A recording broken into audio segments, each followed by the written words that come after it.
Hello, everyone, and welcome to the second and final round of the 2022 Bay County Kickoff presented by Ascendant Disc Golf. We're at the Monster at Majette Disc Golf Course, and our leader, Matt Orum, with a blistering 16 under, jumped out in front, and I'm joined again by Dustin Mouret. And Dustin, you shoot a 16 under, what room does that leave for anyone, and even for improving your score at that point? Yeah, not too much. Just a couple of strokes off perfect. And honestly, with one missed putt, I mean, he was right there at 17 under as well. So just a couple of mishaps, but looks dominant with the new bag and is looking to keep that momentum rolling into hole number one, which is right at that distance for a par four where you don't have to bite off too much off the tee. I feel like a lot of our players are looking for placement shots. Obviously, this water carry, if you tried to go for it, it's very scary. Green's very tight, so you have to be careful on that approach shot. And from what you were telling me, apparently the weather has really picked up for this round. Yeah, I remember I was actually in Arizona filming another event while this was happening, and my good friend Dustin Skorpinski was out there, and he called me, and he's like, hey, what happens if it rains out here? Because something's coming into town. I'm like, it's not supposed to rain there. Well, it's raining birdies for this guy, Matt Orum, starting off right up the middle on hole number one. And, you know, you've talked about it. There's a number of par fours out here that it really feels like find that right spot, you know, don't try and bite off too much, and then just hopefully get up and down and take a good look at a birdie. Yeah, Matt attacked the hole with, I believe, his EMAC Truth, and I imagine some mids or fairway drivers are probably the choice for most of these players just to get in good position.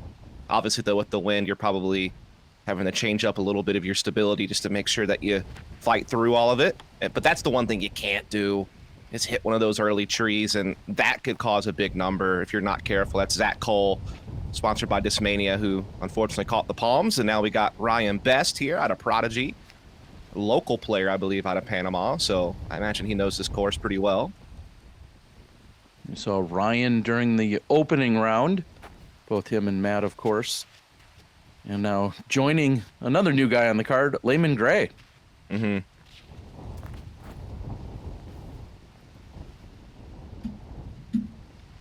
Yeah, Laymon Gray is out of Tallahassee, Florida. Pretty good rating as well, just under 970. So definitely a solid player, and that's a great shot. Puts him in a good spot. Yeah, and you have to be wondering the mentality of the players, seeing what Matt Orum's gonna set the pace with at 16. That seems crazy.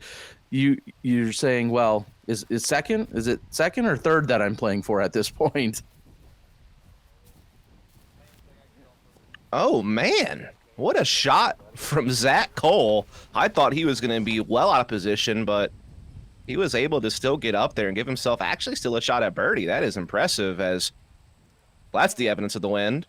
Oh, it's going skating. It's on the vert ramp. Yeah, the half pipe. It's going back for more. I don't know. Sign him up for the X Games or something. All right. So that's in bounds, although he's looking at probably 25 feet or so for the birdie. Laymon just a little bit deep on the approach.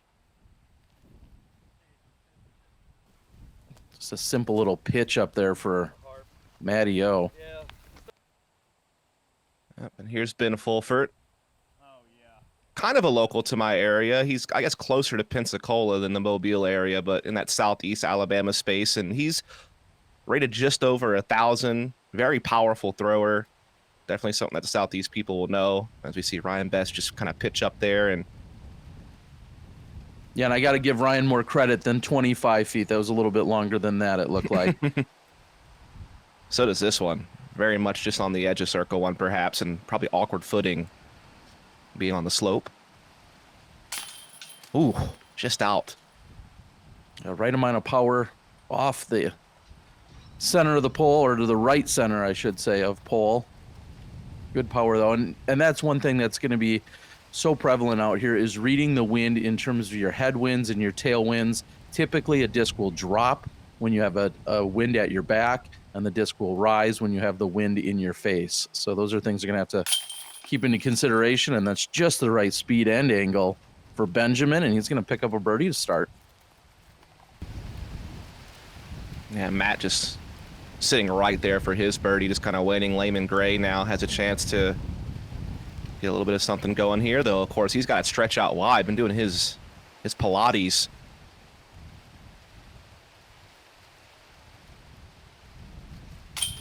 All right. And it pays off. Maintaining balance. I definitely can't do that. My hamstrings would be gone. Actually, that's the wrong part of the anatomy. Let's move on. We're not here to do science. And albeit a short putt, it's still one you have to think about for a moment as he jams it in. And man, that is probably one of the most interesting things to contend with, is when you walk up to putts that you could normally make with your eyes closed and you don't even think about them. Now you actually might pause for just a moment in some of these wins. Put in the basket now. Yeah, no gimmies in these conditions, that's for sure. And Matty O wants to move the basket into the the congested area behind the green. All right, what are they doing on 2? Yeah, 2 is a similar distance, but now it's a par 3, so it's going to take a lot more arm to attack the basket. It is a water carry, but I believe that's only for the first couple of 100 feet, so distance isn't really a problem to clear that. But what can be a problem is just navigating some of these guardian trees near the basket. Obviously, there's some OB tucked into the left and deep, also to the right as well, so kind of a small green. And in these windy conditions, it makes it trickier, as we see Matteo leading the way. I believe that is his Rive. It's kind of his go-to distance driver. I don't know where it is. It is way off to the right, and there it is. It comes fighting back, and he is definitely safe.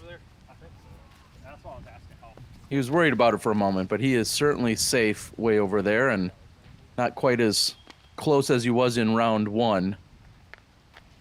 But he cleared it and should at least have a good look at par.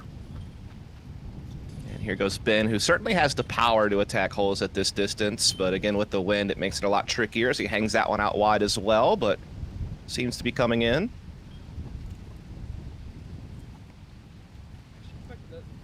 Yeah, I thought that's exactly what I thought.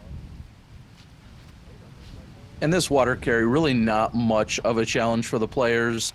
It's at a short enough distance that, you know, someone playing the open division isn't worried about making this clearing. It's just more about whether or not you're actually going to be able to attack the green for birdie. As we are going to see Laymon Gray skip one up there nicely in the fairway. Out of range for a putt, but certainly should be able to approach for par, no problem. As we see Zach Cole now take the tee. And if he's got this Mania shirt on, then he's supposed to crush, right? I mean, isn't that the thing? That's one of the requirements. And he does. And he certainly does. Yeah, puts a good move on it.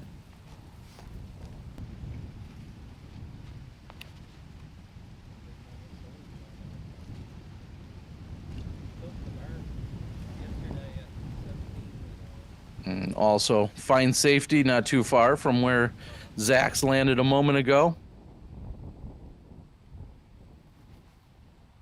Yep, and a good pitch up here from Laymon Gray. Should have a no sweat par on this one. And this is a tough little straddle here for Ryan.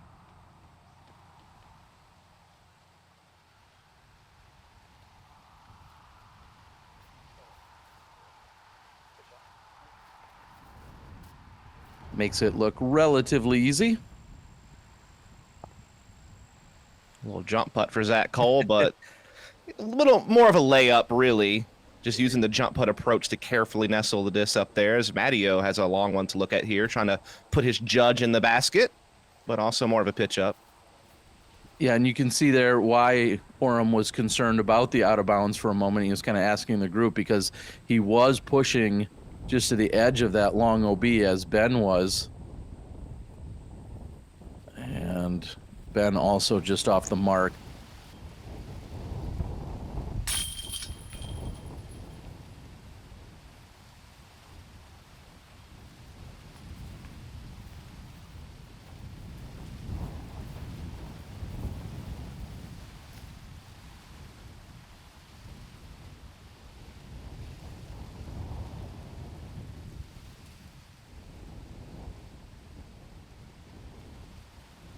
And Ben trying to see if he can go ahead and at least pick up the par here. And we'll be able to connect it. And I feel like in these weather conditions, Terry, while this is a hole you normally want to birdie, especially if you have the distance, while you're maybe a little bit disappointed you don't get it, it's not the end of the world. No, I think everyone's has to manage their expectations when coming out here. We know how scoreable the course can be. Matty O certainly showed us that, but you have to realize you can't take or make any serious mistakes that are going to carry you past the basket so that you have that 10 or 15 or 20 foot comeback putt, because there's no gimmies out here in a round like this. So par might be a whole new standard for these players out here today. Yeah, it's more about trying to maybe just look forward more to like those under 300 foot par threes that, have some tricky fairways and turtleback greens, but at least you might be able to just approach up there with something that requires a little less power and then kind of set up some closer putts. Or again, there are plenty of par fours out here, I feel like, on the course that are kind of, under that 600 foot range that are very attackable. And so these kind of borderline tweeners like that one, and kind of let that one pass. Just make sure you don't take the big number as we get to one of those holes I was referring to. Hole 3, just under 280, pretty wide open, just kind of a tight peninsula green. And again, like a lot of these holes you'll see here, Terry, you kind of have your options. Just swing a hyzer in there, whether that's forehand or backhand, whatever you feel comfortable with. Just make sure you nestle in.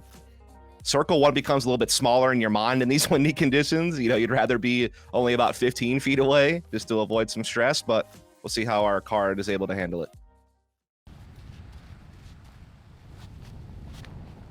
The short stutter step by Matty O as he attacks the tee pad and now attacks the basket.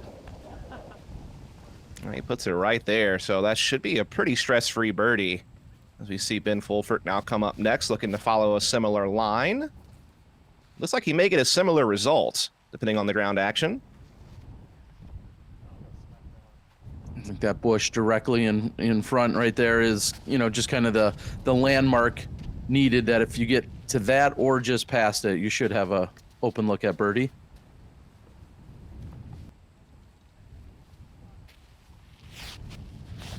Now we see Laymon Gray step up to the tee, and again, just playing that backhand hyzer line. That one's going to be a bit short, though, and that's going to be a lot trickier to try to get up to the basket.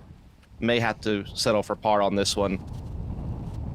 So we see Zach Cole now step up. Again, just looking for the backhand hyzer shot out wide.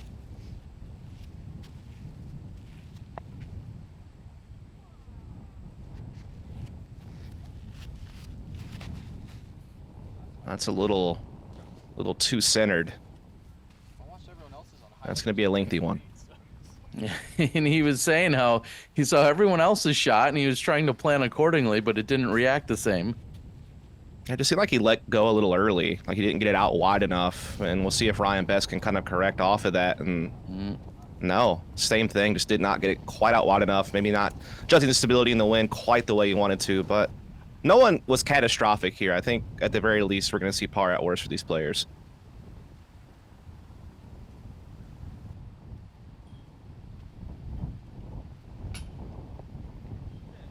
It's a good looking bid with plenty of power, but just a little bit high. He thought he had it. It again looked really good.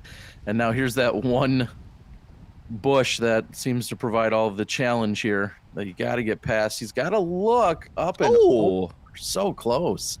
That was a really nice bid there. Very tricky situation, but gave it a run and did so safely where he still should be able to tap in the par. We'll see if Ryan can get it going here with his putt. Oh, that's the wrong pole to hit. That's the nature pole. He's reassessing his life there for a moment. He's like, what did I just do? Well, Terry, you see, he hit a tree.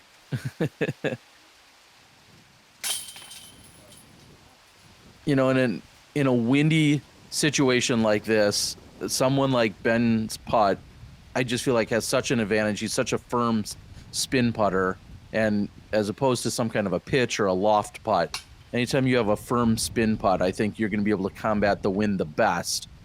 Clearly, it's still going to be challenging, but it seems like spin putters, often have an advantage here in windy conditions.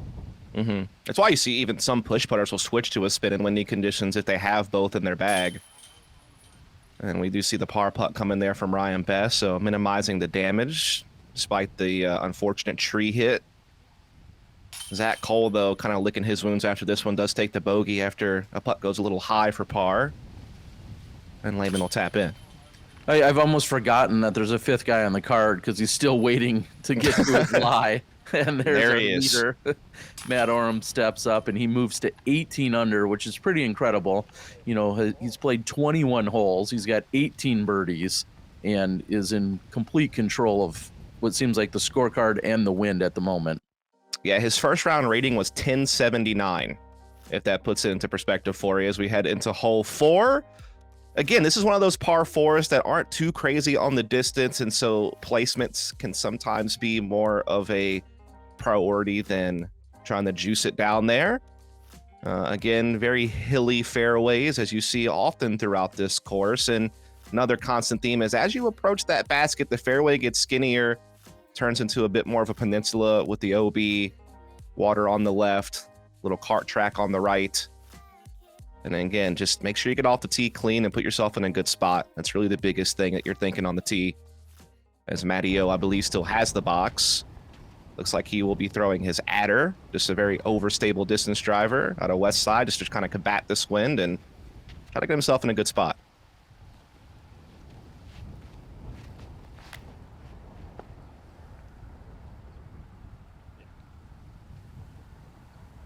I love the angle, keeping it nice and low, trying to minimize how much you could carry it if it were to move offline. Keeping it nice and low, just kind of playing the skip. And Ben puts that one out wide, but definitely catches a lot more air. But still spiking in. Does stay in bounds, but certainly tested that line over there.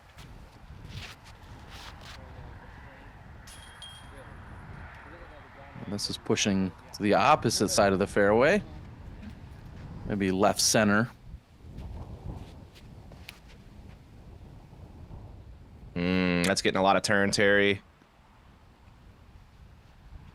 And way off to the right. It's going to make his angle, I don't think, is really going to be hurt. It's just going to be the distance. He's going to have a lot more than what we've seen from the other throwers. Let's see if Zach can put something out there in the middle. I feel like a lot of our players were able to put themselves in a spot where they probably have a little less than 300 left to the basket, whereas he's going to have a lot more. Zach Cole putting that one up there, spiking in, but that's going to be awkward footing, and he's going to have some obstacles in his way.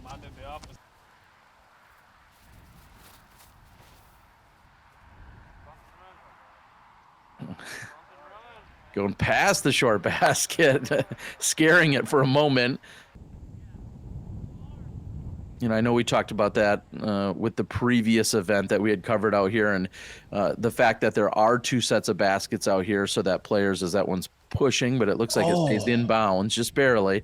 You know, the fact that there are two baskets that you could come out and play different configurations, a lot of people really like that. You can, you know, kind of make up your own courses or have your own challenge and skill level, and just really never get bored, I would think, coming out to a course like this, because you could play from, you know, all shorts, all longs, or kind of mix them up as you go along with your friends. Oh, Matty O kind of swings that one out a little bit wider left. That's his anvil, kind of his go-to forehand approach disc, and put that one a little bit wider left than he probably wanted, which means a much lengthier putt for birdie. You see Ben just kind of pitching a backhand up there. Looks to be on a good line, and yeah, that's right there for birdie.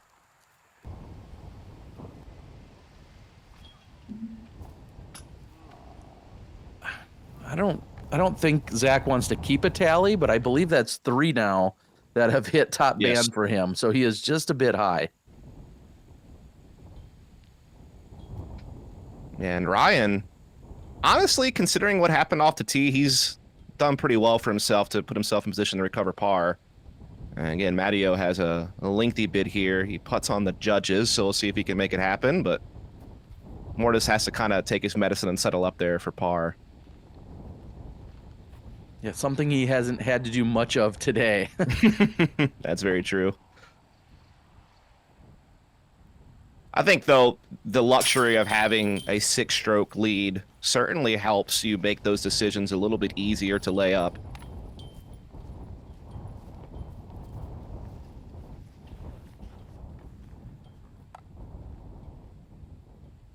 So Zach gets out of there with the par. Ryan also will get out of there with the par. Matty-O is going to do the same with this tap in.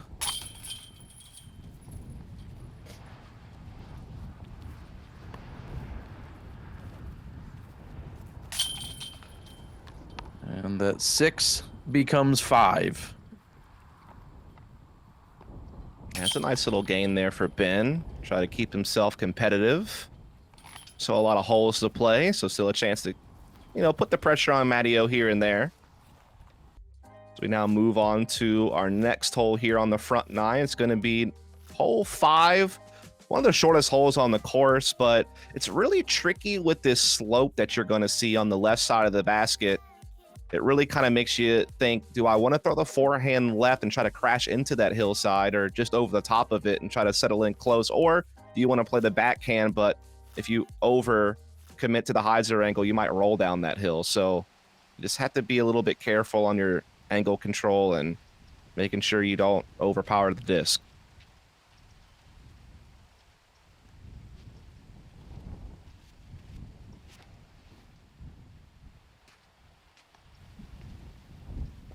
I know we saw a bunch of different ways to attack this hole. Looks like the light backhand there by Benjamin, but forehand certainly popular. We even saw a little bit of a turnover shot by Neil during the first round, but it looks like the backhand play seems like the safest one with regard to the win. Yeah, it just kind of sets up a situation where you might be having a bit of a death putt though. Whereas we see the Ati forehand there from Matty-O. Not quite sure where he nestled in at, but he's the one that chose to go that forehand route you were discussing, Terry, and that backhand from Ryan Best falls into place as well. Just a little bit short, but safe.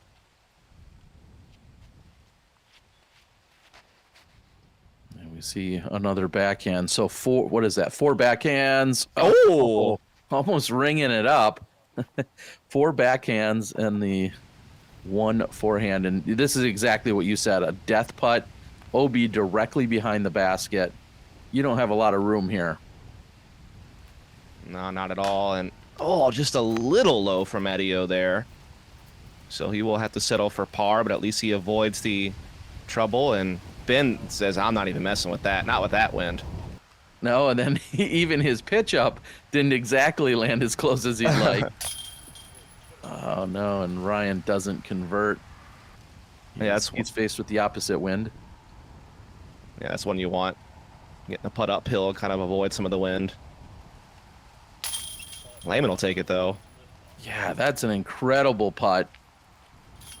If that's off the mark, it is likely going to pick up and carry into the OB. And beautiful tap in there for Zach for the birdie. Yeah, he threw a perfect shot off the tee. Doesn't even have to really worry about putting on this one. Well done. And of course, a big shout out to the Bay County Disc Golf Club. They have committed to doing at least 5 annual events, which are sanctioned, a couple of other unsanctioned events, and then they partner with all these charities. I think in 2020 alone, they raised more than $4,000 for the local charities, which is awesome to see. I think they also had more than $1,000 going to a tree replacement program and planting new trees. So huge props to everything they're doing down there, especially after a course that got ravaged by a hurricane a few years ago. Here's Laymon Gray finding that single bush on that right-hand side. I feel like that's the main protective bush there.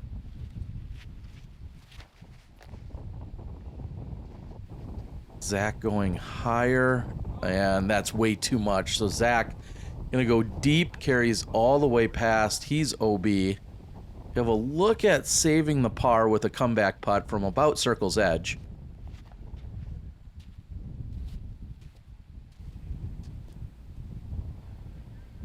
Good angle, checks up. No problem for Benjamin.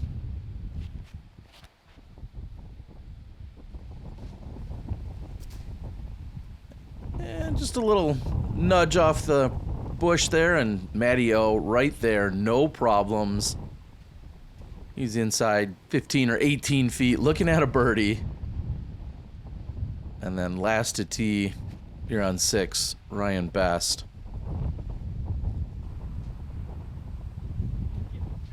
And well executed, gets past that one guardian bush and about the same distance as we see from Matty O.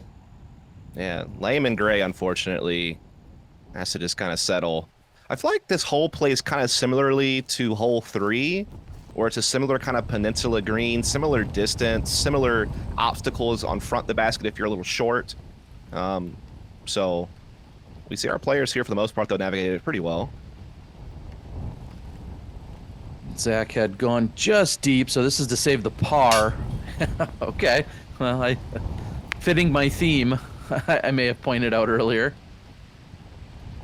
Yeah, his Circle 1 top band X stat is near 100%. Luckily, last hole he almost aced it, so putting was not even really a variable.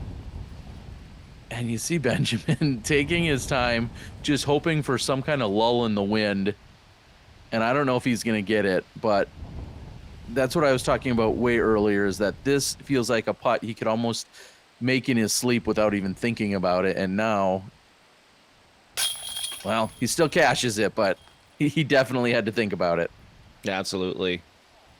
Remember, he had a little bit of a nightmare at Fairhope Jubilee with the putt that we covered together, and you have to wonder if maybe that's in his head too. Like, hey, last event I didn't take my time and it cost me. You know, I need to focus on all of my putts, and so he successfully plants that one in there.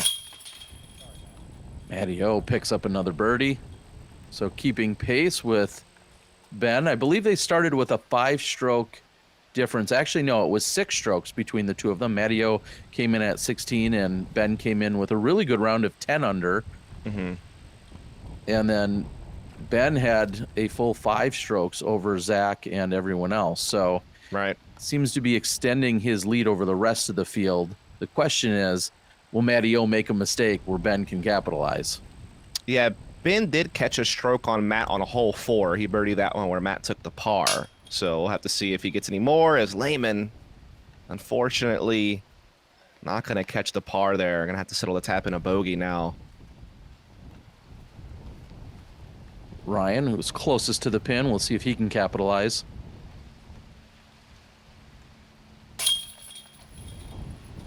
Count it. And now just cleanup duties for our remaining card members here. Or at least that's what you hope it is. Yeah. And indeed, that is going to be some tap-ins there for bogey. Get up there and jam them in, and it's amazing on even such an open course, the little tiny obstacles that can provide so much additional headache. As we're going to move on, hole number 7, sub 300, and a couple Mandos to navigate.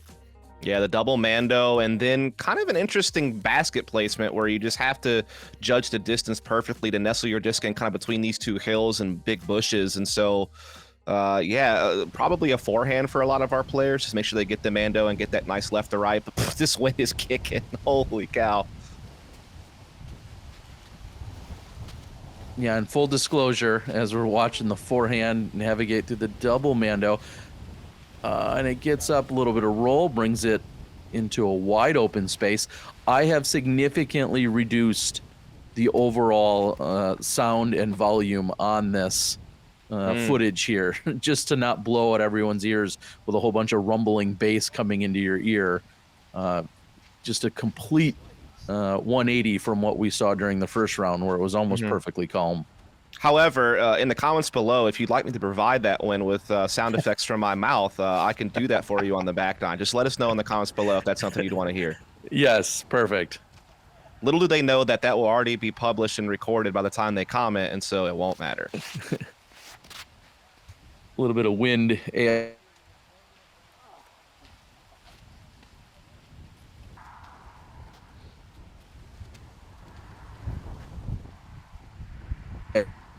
I use the right letters there, right? ASMR. I mean, Yes. I don't want to get in trouble with some other community. You haven't outed yourself as a boomer on that one. You've been able to get it. So there we go. The forehand looks like it will put him up there for a putt for Zach. Here's Laymon. You have to wonder, is the wind any calmer in this tiny little divot? Somewhat protected, but at best he's looking at a par.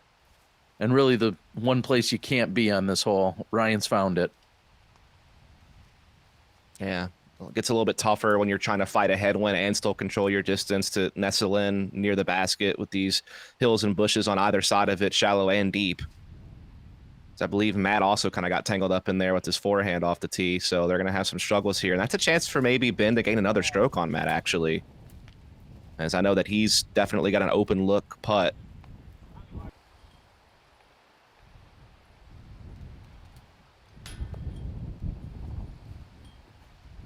Just off the front cage for Orum. Here's that chance for Ben we were talking about. Chance to maybe get another stroke. And he pipes it in there. His putting game has been pretty on point today. In fact, the only miss he had was on hole 2, and that was because it was like a 40-footer, so couldn't really be faulted. But he's looking clean.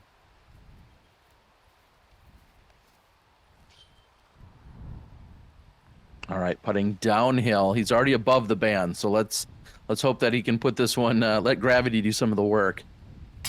Yeah. All right, he was still trying to go for the band, but just underneath it this time, and picks up a great birdie. Definitely a nice one there for Zach Cole, as we see Laymon just kind of go up there with Ryan to look to clean up here a little bit. Try to just avoid the big number at this point, which, I mean, as close as they are, really shouldn't be too much hassle. See the par settling in there for both these players.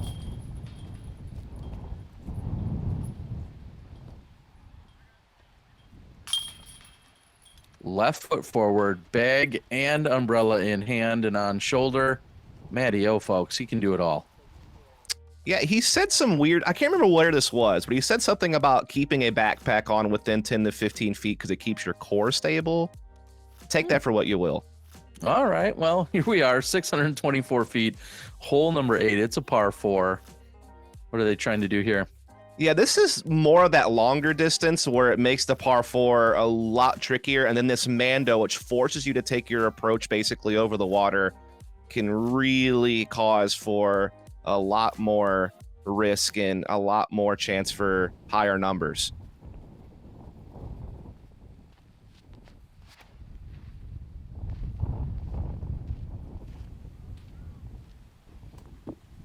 Flashing just in front of Brent's face. That one lands inbounds. Yeah, the shot's still very much about placement, just to make sure you're in a good spot where you can kind of still get around that Mando without too much trouble and try to approach the green.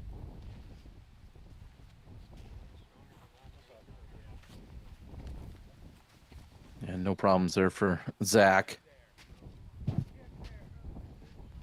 See the blue flags on the ground there, indicating a little bit of a headwind. Yeah, and that's why Matty-O is probably going to bring out that adder again, his more overstable distance driver. That's kind of a go-to for him in the winds, and just trying to make sure he gets in good position. And I know Ryan Best will take the tee.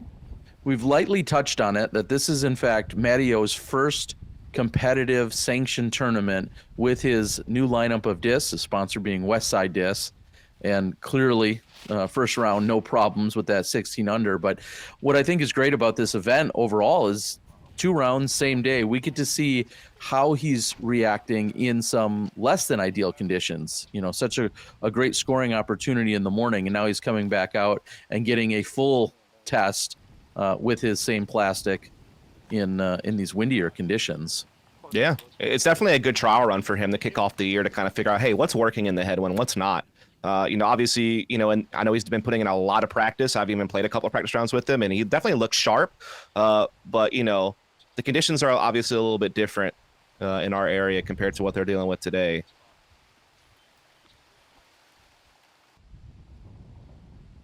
Here's a look at birdie. We're going to see Laymon go up and over the water. I'd love it to skip straight, and it does exactly that. That is a great shot by Laymon Gray. Yeah, that should definitely give him a great chance. As we see Ben, who made it the furthest, he's very close to the Mando already, so he's got a lot of room to work with here. He's going to try to play the backhand hyzer over the water, but again, this wind is just absolutely brutal. Well, at his back, it looks like he's got to be careful that you got to put enough on it, otherwise the wind will push it straight down. And this one hits one of the guardian trees, but not too much damage.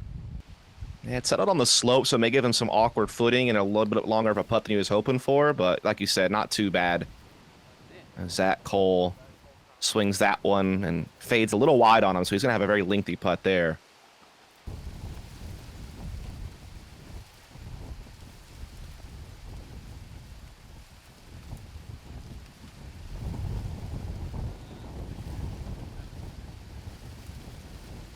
Oh, look at the vertical on Ben, though. You see that? He's just stretching out the calf muscles or something. Yeah, he's got a pretty nice vert. I don't know that the vert helps you in disc golf very much, but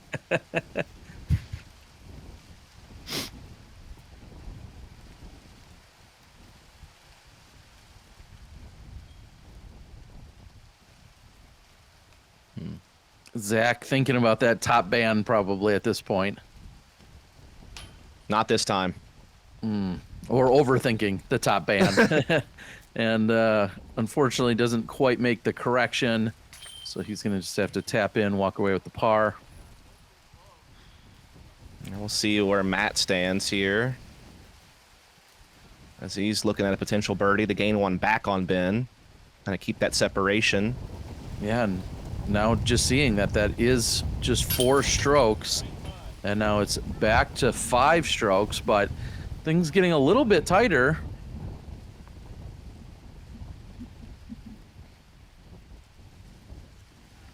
About the same distance here for Ryan. Oh, looked like he was a little wide left from this angle. So chains out and we'll have to settle for par. As well, there's a lot of separation kind of from our top 2 players. That fight for third is very tight. Only a stroke separates these players. We've seen really solid putting from Laymon throughout the round. And he pulls ahead of that small core, trying to find himself at least on a podium spot. Looks like second might be unobtainable, but he's going to keep pushing. All right, folks, now we are at our final hole of the front 9, hole number 9, just under 250 feet. And once again, kind of just battling this skinny turtleback green. That's really the challenge with this slope and with the wind. Really just got to make sure you judge your distance right and try to land on the good side of that one. OB directly behind the basket, also off to the right-hand side, so you definitely want to come up short rather than long, or do that. or in the wood chips. Yeah, that was Matt's Ati, his more overstable fairway driver. As we see Laymon Gray throw the backhand hyzer and kind of rolls just up there. Yeah, we heard it catch just a little bit of the palm tree, so likely will be a pitch up from there. We'll see if Ben gets a little skip off the road and also puts it right on the green there. Yeah, about within 25. Yeah, definitely has a chance there to get the birdie. As we see Zach Cole going for his forehand.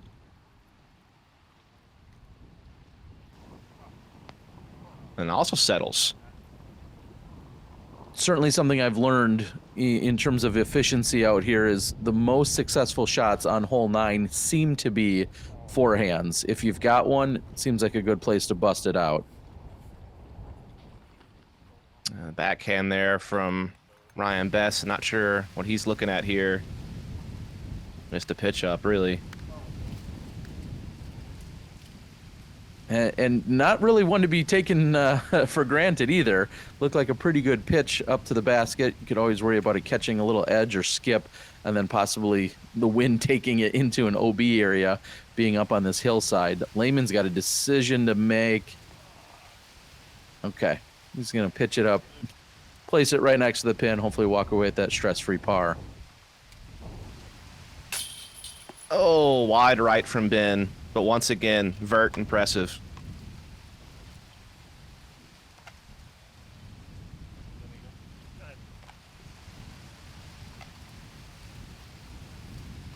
Seems like cleanup from here, but again, got to think about just a little bit more with that wind. Just want to make sure you complete the hole the way you intend.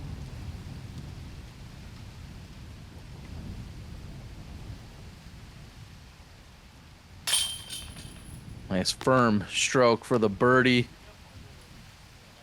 Ryan with pretty much the exact same distance left for his par.